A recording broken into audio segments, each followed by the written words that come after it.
You must stay at home. Stay at home.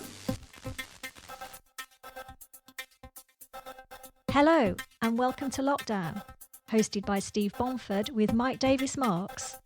Our armed forces operate in challenging environments. Week by week, we'll explore what we can learn from their experiences. So hi Steve, how are you? I'm great, thank you. It's been a little while since we last spoke, hasn't it? Yeah, it does seem a long time actually. But I hear you've got another interesting character that you've just interviewed. I'm really looking forward to hearing it.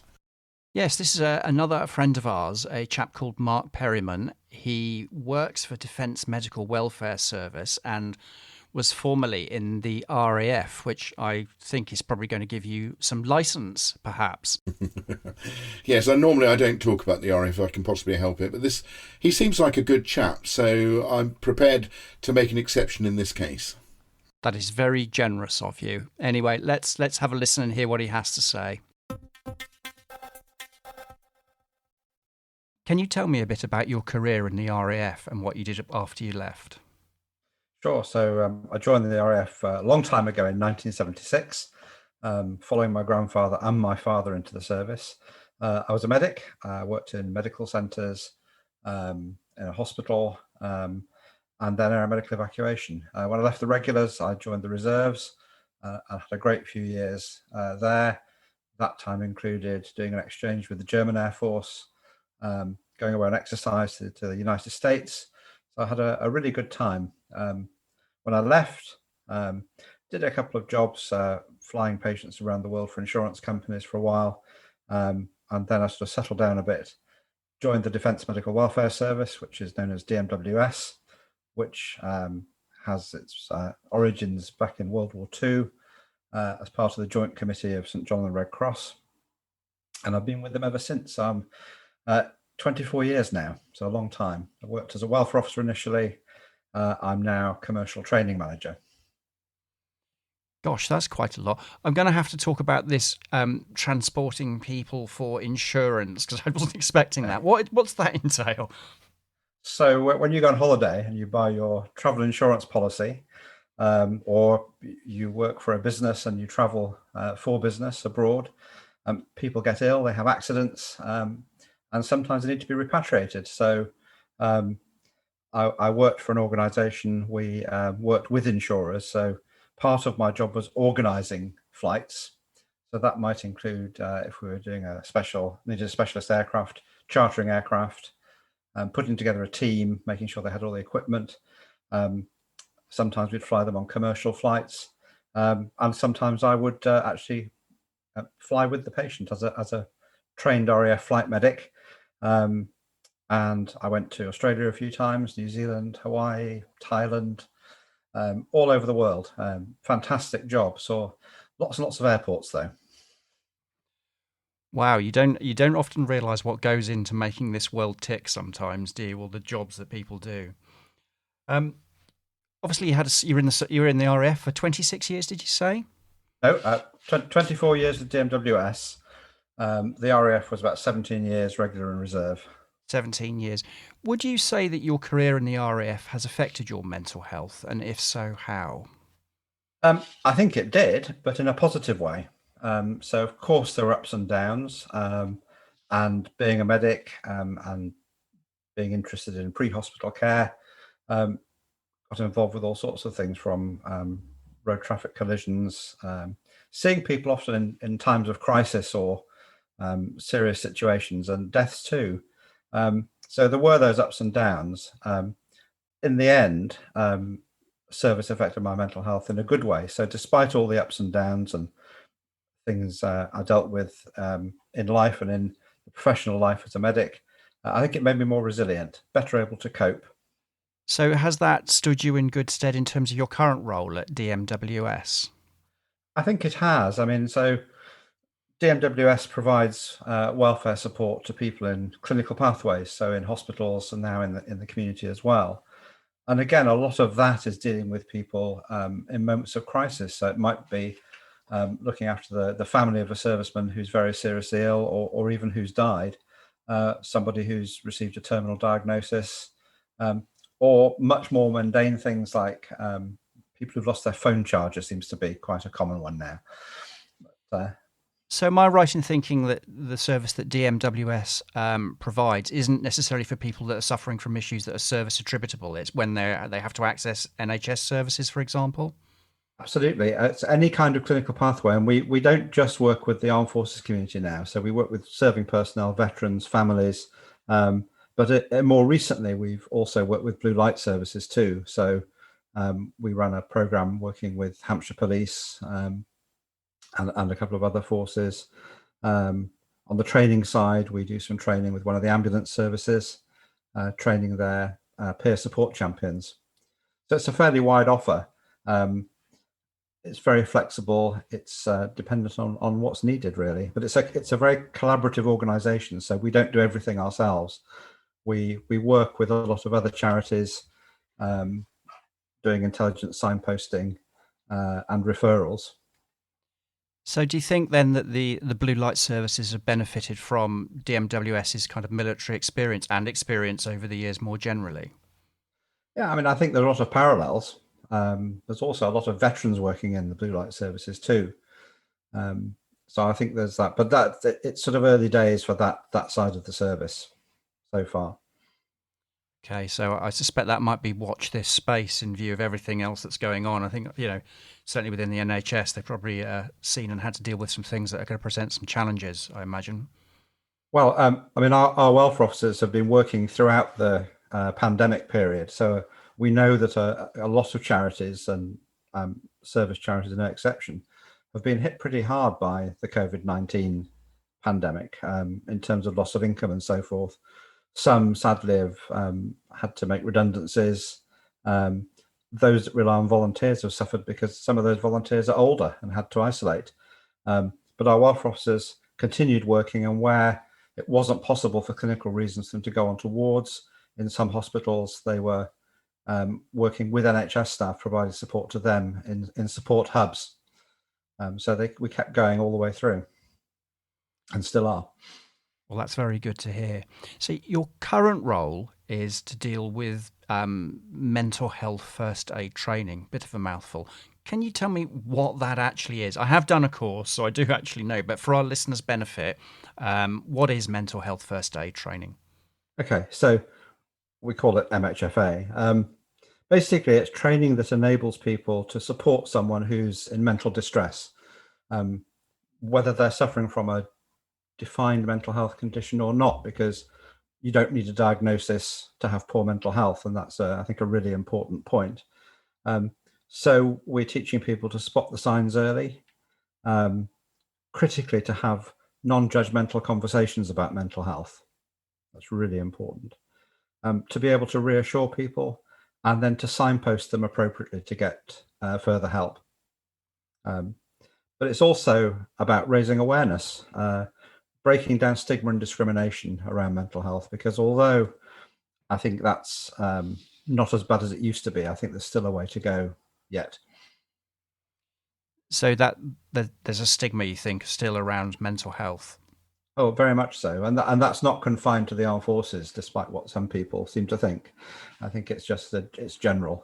Whether that's, I mean, our clients, we do work in defence, and we do a lot of work with the Royal Navy, and with some army units, with organisations supporting veterans, but we also work with corporate organisations. So we worked with some banks. I mentioned the ambulance service. We work with software companies, all sorts of different organisations. And I think it's important to look at what the benefits are for business. So we're members of Hampshire Chamber of Commerce, and looking at working with businesses there. For them, it's really a no-brainer. I mean, if you look after your staff, they're going to be more productive, and most people would agree with that. But it's also very good for an organisation's bottom line, because the Mental Health Foundation say that for every £1 that you invest in mental health training, you get between £4.50 and £9 back. So it's good for their bottom line too. Gosh, that's quite a return on your investment, isn't it? Yeah, absolutely. Have you been delivering training over the lockdown period, and by that I mean from the 23rd of March, that date that will be forever etched in our memories. Have you been delivering training to organisations over that from that time up until now? We have. I mean, obviously, it stopped us delivering face-to-face training in the first place, and MHFA isn't all we do. So we also deliver training around the Armed Forces Covenant and the Armed Forces community. So that would be to organisations like local government, so that they can better understand the needs of veterans and other parts of the Armed Forces community in their areas. So that's been very successful. So we've been able to do some of that online.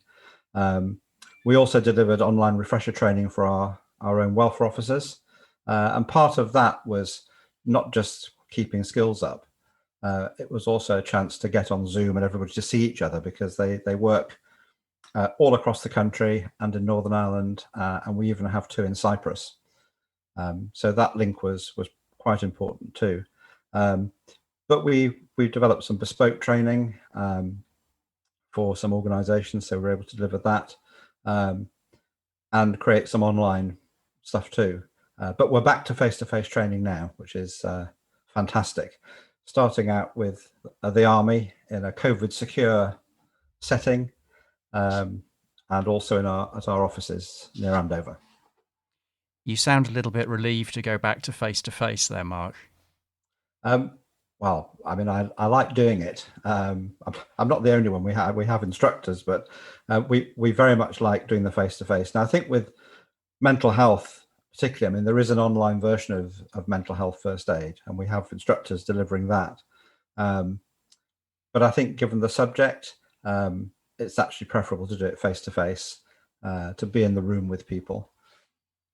I must admit, I haven't done a mental health first aid course online, but I remember when I did do the course, it was the opportunity to speak to other people, other organisations, different backgrounds and what have you, that kind of was probably almost the biggest insight that there are issues in kind of all walks of life and all sorts of different organisations. I think so, and I think we're running a course next week, and it's the Armed Forces version of mental health first aid, and we have some serving military on the course, but we've also got some people from industry as well, because they're employing veterans and they want to know more about it. How does the training differ from an armed forces mental health first aid to a civilian version of that? Well, so the things that affect us as all are really no different. But in terms of the armed forces, I mean, there are some things like anxiety, adjustment disorder, things like this are more prevalent, perhaps in the armed forces community, which is not to say, and I think it's really important to stress that there is this myth that goes around that everybody in the armed forces is mad, bad or sad. It's just not true. I mean, most people go through their service career and transition back to being a sort of civilian satisfactorily.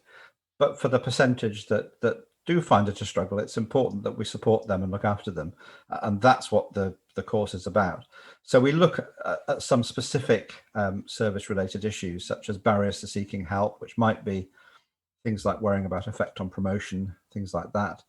We look at things like long-term separation, which is an issue not just for the service person, but for families. And we're putting more stress on families now because I think there hasn't really been any research into the mental health of armed forces families, and that is now being done by King's College. But I know that some results, for example, just over a quarter of the partners of service people with post-traumatic stress disorder develop the same symptoms, so vicarious trauma. So it's really important because mental health doesn't always just affect the individual, but those around them too. So it's looking at that. It's understanding some of the vulnerabilities. So pre-service vulnerability. I mean, if we look at post-traumatic stress, which is a seriously misunderstood condition, there's a lot of myths around it. So we're breaking down those myths around things like that. But we're looking at that. It's getting people to understand that post-traumatic stress is not just a military thing. It happens in civilian life too. And in fact, if we look at serving and ex-serving people who develop it, who get diagnosed with it, actually an awful lot of them, it's not service related, it's related to other things that have happened in their lives. So I think it's putting things into context. It's looking at appropriate signposting within the serving and veteran community, because services that are available, like the relatively new transition intervention and liaison service and the complex treatment service that are just for veterans. One of the issues around that is not a lack of support for veterans, but people not finding it. And part of that is educating people around that to make them more aware so that they get the help, the appropriate help sooner. So that comes back to stigma again, I guess, does it? A lot of it does. Yeah. I think it's one of the things that's very heartening actually when we're working with serving personnel is the interest that they have in getting rid of the stigma and in supporting people suffering from poor mental health. I mean, there's a much broader understanding now, and this is across all ranks. So I ran a course recently for an infantry regiment, and we had everything from private soldiers to warrant officer class ones in the room. So whether those people were interested because they wanted to be able to support their mates at one level, or because they're leaders and they want to better support people in a professional capacity. But it's really heartening to see that level of interest that's being shown. That's a really positive step. I suppose there's also been quite a lot of high profile, Prince Harry obviously raising awareness of this amongst others. So that's got to be a good thing. Earlier this week, before we agreed to, or you agreed rather, to do this, we were talking about the impact of lockdown measures upon elderly veterans. I mean, which does seem to be something that's becoming, it's being discussed a bit more in terms of the elderly more broadly, of course. And what are you most concerned about in relation to mental health and elderly veterans and more broadly the elderly? Well, I think in terms of elderly veterans and DMWS, one of the a major issue for us, our welfare officers working with older veterans, is loneliness and isolation. And in fact, some of the projects we're running at the moment, that is a significant feature of that, looking at that and how to deal with that. And that's funded often by the Armed Forces Covenant Fund or charities like the Royal Navy, Royal Marines charity. And that's really in hospitals getting referrals from ward staff to identify older veterans. So they now should be coded by GPs, but they're identified by the ward staff, referred to the welfare officer, who'll then go in and find out. So loneliness and isolation, I think, is probably one of the big ones. It's very common. I think if we look more broadly, for some veterans, they feel more isolated from society as a whole. So it's not necessarily the fact they're lonely. They feel they don't fit in. Not just older veterans, that's true of some younger ones too. So part of that can be service related. So it's a term called moral injury, which is probably too complicated to go into in this. But I'd like to interrupt you. Can you go into that a little bit to explain what that actually is, just in very, very Sure. brief terms, please? Okay, so moral injury is where somebody suffers a sort of psychological injury, maybe by having to carry out orders they didn't agree with, by witnessing something that they couldn't take any action over. People might feel guilty because they were involved in an incident where some civilians were wounded or killed, for example. You might see it in medical personnel who couldn't save someone and really wanted to. It's that kind of thing. But for some veterans, they might that might cause them to feel distanced from the rest of society. There's a lot of work going on looking at moral injury in veterans at the moment. I think that sounds like a whole episode in its own right there. There's Absolutely. There's a discussion we need to have there, isn't there? So Also, when we were talking about elderly veterans, you mentioned that you're involved. Can I say where this is, where you're currently residing? Because kind of the clue is in the name of the organisation. It is. It is. So you're involved in an organisation called Hailing Helpers, which is Hailing Island, Yeah. which is just over the water from Portsmouth. Yes. Could you tell me a bit about that and what your involvement has been over lockdown, and also your experience in relation to elderly veterans as well, please? Yeah. So effectively, when the whole pandemic thing started, a lady called Wendy Ball, who lives on the island, had an idea that the community would need some support, and this was before the whole government thing kicked in. And she got a group of people together, and a friend of mine on the island, a chap called Mark Coates, who's a local teacher, runs the Heart of Hailing Boxing Academy, which is an organisation that helps children to do non-contact boxing. Mark's also a Navy veteran. And he asked me if I'd like to come to a meeting to look at how this could all be set up. So we had our fantastic managers of our community centre and a few other people, Hailing Island's community first responders who work for the ambulance service that I used to be part of, were also represented. And it was really an idea to look at what help would be needed. And it developed into an amazing organisation doing things. So obviously the Boxing Academy couldn't be running any of their sessions with children because of the pandemic.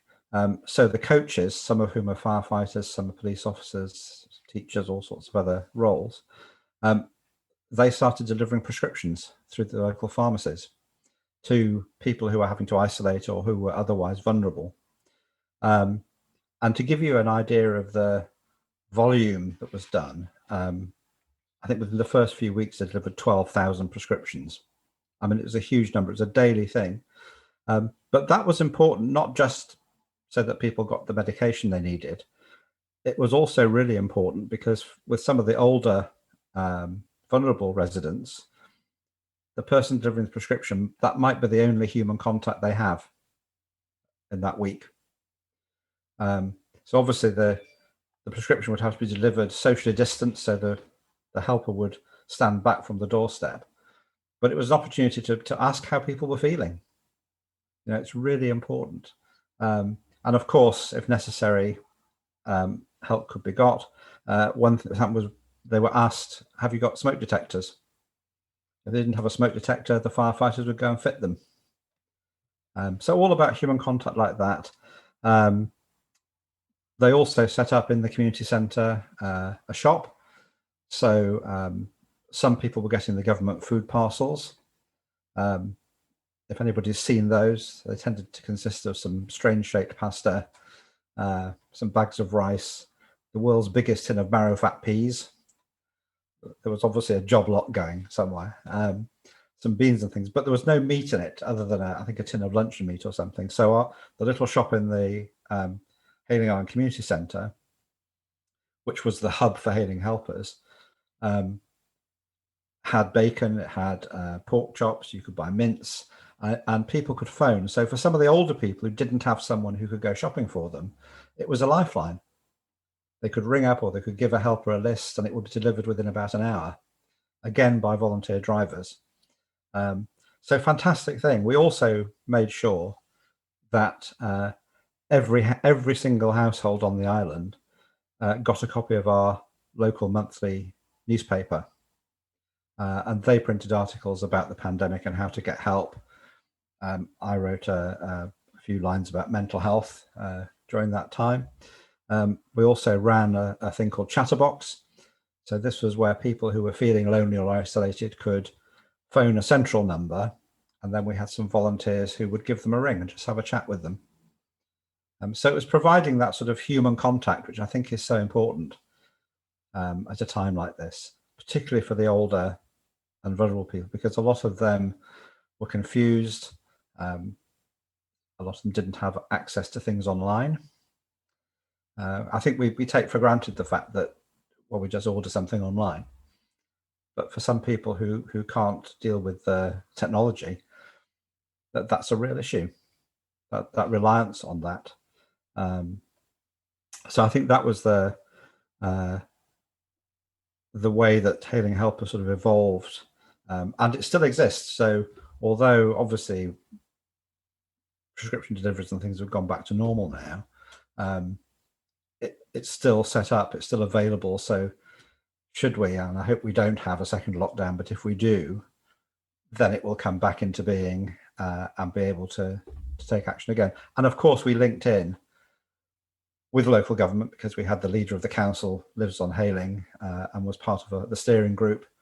And so we were getting the information from local government and higher levels, the local resilience forum and so forth. So everything was done in accordance with all the correct guidelines. So that must have been quite a challenging time, really. Must have been quite hard to hear stories, I would have thought, were coming out of that activity. Yes, I mean, I played a small part in the sort of steering committee, but certainly the people who were volunteering, and it was organised on a street basis, so there'd be one person on a street, and then there would be various helpers from that street or elsewhere to coordinate requests for help. So, and it could be anything. It could be absolutely anything. I mean, for some older people who wanted shopping doing, they wanted a specific brand of something. So helpers would actually go out and find it for them, because those things become important to older people. So am I right in thinking you were also shielding too, that you were subject to a government letter or were self-isolating? Am I right in thinking that? You are. So I have rheumatoid arthritis, which is an autoimmune illness. So feeling rather fraudulent because I didn't feel unwell because the treatment I'm on from QA Hospital is fantastic. So not feeling ill, I'm feeling very frustrated at not being able to go out, but I did stay in as required. So am I right in thinking that hailing helpers probably gave you a way of, well, for your own mental health, shall we say, in terms of you can actually do something that we know is better for the better benefit of society whilst you're effectively locked down? Absolutely. And I also volunteered with Shout, which is the text crisis service. So people who are suicidal can or otherwise having a crisis can text in. And as a mental health first aid instructor, we were asked if we'd like to volunteer to do that, and did 6 weeks training in 10 days online to do it. And then you take these conversations through a platform on your computer, but other people are texting in. Thankfully, it didn't have to keep up with my thumbs. Wow, you've certainly had a busy lockdown, and I do share your sentiment. I do hope that this that it's not needed in the same way again. But I think we very much it's the lap of the gods at the moment, isn't it, in terms of what's happening next? Absolutely. And as you know, the reason why we're talking particularly about mental health, apart from it being your job and you have an interest in it, is that on Saturday it's World Mental Health Day. And why do you think it is so important that we have a World Mental Health Day? So it's a reminder that we all have mental health, whether it's good or bad. It's a very fluid concept and it can change, but we should take care of ourselves and support others if they need it. I couldn't agree more. I think that's very, very important. So what are you looking forward to doing most once this is all over? I've seen loads of your amazing cookery on Facebook, which just makes me hungry every night. And I can actually see a Nigella cookbook in the background of this as we do this on Zoom. Yeah. So I know you're a bit of a dab hand cook, but joking aside, what are you most looking forward to doing once this is all over? That assumes that it'd be over, reasonably quickly, I think. Well, that's an easy question to answer. So my goddaughter should have been married at the end of September, and I should have been going up to Yorkshire for that. That's been postponed. So I am looking forward to her wedding and to seeing all my family again. That's very nice to hear. Do you know when that will be, or is that still in the planning stage? Well, it's been rearranged for the end of April, so we're hopeful of that. Right. I will keep my fingers crossed for you. Thank you. Mark, I would just like to say thank you very much. That's been very insightful. And I know you haven't been over to Fort Cumberland, where we've relocated ourselves, but you are more than welcome, and you are quite literally a 5-minute ferry ride away. So maybe in the next week or two, you'll pop over and say hello. I certainly will. And thanks very much for inviting me to be on this. My pleasure. See you soon. Bye-bye. So, Mike, that was interesting. What did you think? It was fascinating, actually. And I need to be absolutely honest with you and the listeners. I'd never heard of the Defence Medical Welfare Service before. So it was really interesting to hear about what they do. I suspect it's because I'm a submariner, and all submariners, as you know, are way beyond help. So that's probably why I've never heard of it before. So you're beyond the reach of Defence Medical Welfare Services, quite literally. I think in submarines we're beyond the reach of anybody, to be honest, including the Lord Almighty. But that's another subject for another podcast. Interestingly, so his life goes in thirds. He spent a third of his life in the RAF. He actually joined the year before I did. He joined in 1976. I joined in 77. And then after his active service, he went into the reserves and did all sorts of interesting things. And now the last 24 years in the Defence Medical Welfare Service. It's been a fascinating journey for him. It has, and also quite varied, especially that insurance work that he talks about in there as well. Yeah, I picked up on the repatriation of people that have had accidents around the world, and that brought to mind a story that I can relate to, which is my wife very unfortunately broke her pelvis skiing about 10 years ago. And the insurance company were absolutely brilliant. From the minute I contacted them to arrival back at home via a privately hired four-seater aircraft from somewhere in the French Alps to Bournemouth Airfield, they were absolutely brilliant. So I know exactly what he's talking about, and I've got a lot of admiration for that. I think it's brilliant. That's quite incredible, isn't it? Obviously, other insurance services are available. Yes, I mean, this wasn't actually the Defence Medical Welfare Service. This was just my private travel insurance, but they were very good. So he joined the RAF. Slight slip of the tongue there. He joined the RAF as a flight medic, trained as a medic throughout his RAF service, used that knowledge in the reserves, and then joined the Defence Medical Welfare Service as a welfare officer until his current role, which is now the sort of the commercial training manager, which sounds fascinating. Yes, it is, and I think he's as I think you can tell by listening to the way he talks about it. He's very passionate about mental health as a subject as well. Yeah, he's very passionate about it, and I know it's a subject that's dear to your heart, and also something that the company of makers was largely set up to help from mental health and veterans. So, yeah, interesting question you asked him about, what effect did it have on his mental health, and he was saying it was a positive effect. It made him more resilient, better able to cope. I thought that was a really interesting answer. Yeah, I obviously know Mark, and I think he's obviously had, shall we say, quite an interesting career in that respect, and I dare say has been presented with a few challenges in that respect as well. Yeah. So it was really interesting to hear about what the Defence Medical Welfare Service does and who it supports. And obviously you think Defence is just serving personnel and veterans and potentially and possibly their families. But also he talked about the blue lights, so police and ambulance. I see on the website, because I had a look, that the NHS and the Merchant Navy are also supported. So that welfare support for all of those groups of people, I mean, it's massive. It's really, I can see why it's needed, even though I've never had to call on it. Yes, and also the mental health first aid training is a relatively new phenomenon. He was delivering it when we first met him, and we met him, I think, we couldn't quite recollect this, but we think we met at Short Leave Hasler over in Gosport, and that's when he, I think, just started doing this medical mental health traiing. Yeah, they have a very good, also from the website, they have a very good motto, which he didn't mention, but I think it's worth saying for the benefit of listeners, and it's this: no family should go through the worry of injury or illness alone. I thought that was a really lovely motto, actually. I would agree, and that the loneliness or being alone is something that we were talking extensively about before we recorded that as well, and some of the clear challenges that COVID is bringing in terms of isolation and distance in every sense of the word. Yeah. You also talked about mental health first aid. Now, when I was a Cub Scout in 1st St Peter's in Thanet troop. Many years ago, I got my first aid badge. So I thought it was all about, putting plasters on and putting arms in slings and putting in recovery positions.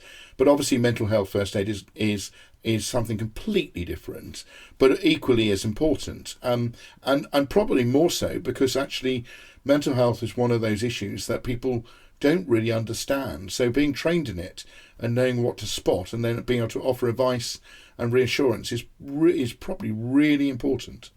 Absolutely. It's one of those conditions, illnesses, part of your well-being that you just simply cannot see.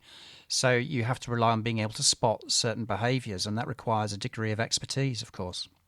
Yeah, which he's clearly got. He also talked about the stigma of mental health, which I think is, still very much real and prevalent, albeit slightly diminishing, and raising awareness of it so that people can talk about it more freely and thereby, start to address it in a better way. So I thought that was a really interesting part of the role as well. Yeah, I agree. Encouraging people to talk is sometimes the hardest thing of all. But I think, getting to that point, being prepared to discuss it in any detail is very, very important. Yeah. And by raising awareness about it and therefore being able to address it more thoroughly, he talks about, the benefits of this. And he said that, for every £1 you invest in this sort of training, you get somewhere between £4.50 and £9 back through greater productivity, better welfare and health of your employees, all of that. And that we should be shouting that about so that people understand that actually this is, from a return of investment, albeit from a social value mental health perspective, is well worth doing. Yes, it is, especially when you think about how many employers in our current times have got staff working from home as well. Yeah, I can imagine. Yeah, he talked about, that COVID had, stopped the face-to-face for a while, but there's no substitute for it really. And I can understand that because actually, when you're talking to someone and listening to them, you're also observing them as well. And body language plays an awful part. And for all the benefits of Zoom and Teams and other, video conferencing facilities, that's a body language, what's happening in the peripheral is missed much of the time. So I think there's no substitute for face-to-face when it comes to mental health, sort of discussions.